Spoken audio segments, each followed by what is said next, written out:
देवी पिंगला मुझे यहाँ के सारे समाचार देती रहती थी और प्रत्येक बार मुझे अपने पुत्र के अपराधों से अधिक तुम्हारे कार्य और तुम्हारे निर्णय पर दुख होता था।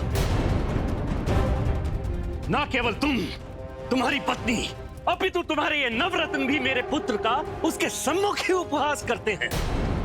क्या यह अपराध नहीं है विक्रम?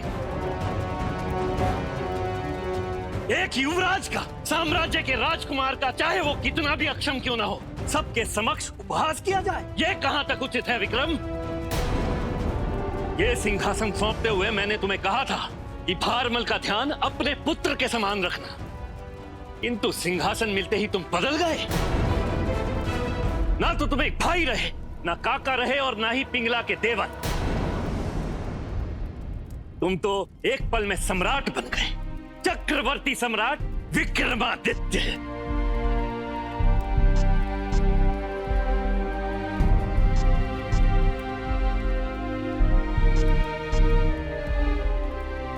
विक्रम, मैं ये प्रण करके गया था कि अपने संन्यास से कभी वापस नहीं लौटूंगा, किंतु तुम्हारे कारण, अपनी पत्नी और अपने पुत्र के प्रति तुम्हारे दुर्व्यवहार के कारण मुझे यहां लौटना पड़ा।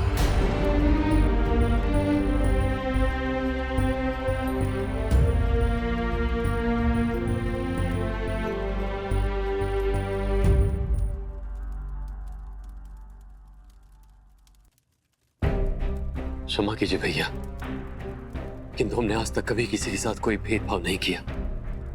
सदा ही आपके द्वारा दिखाए गए न्याय के मार्ग पर चलते रहे।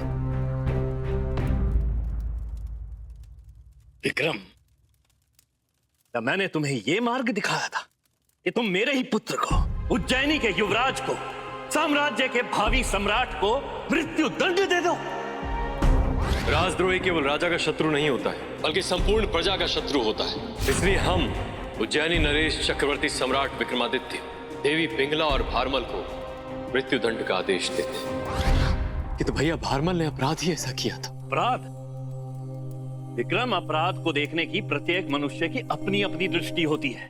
तुमने ये तो देखा कि मेरे पुत्र ने अपराध किया, किंतु ये नहीं देख सके कि उसने ये अपराध किया क्यों, उसे राजद्रोह करने के लिए विवश किसने किया। प्रत्येक मनुष्य को जीवन में सम्मान चाहिए होता है विक्रम, किंतु तुमने और तुम्हारे इन नवरत्नों ने मेरे पुत्र को कभी वो सम्मान नहीं दिया, इसलिए इसे ये राजद्रोह करने के लिए विवश होना पड़ा। तुम मेरे पुत्र के अपराधी हो विक्रम।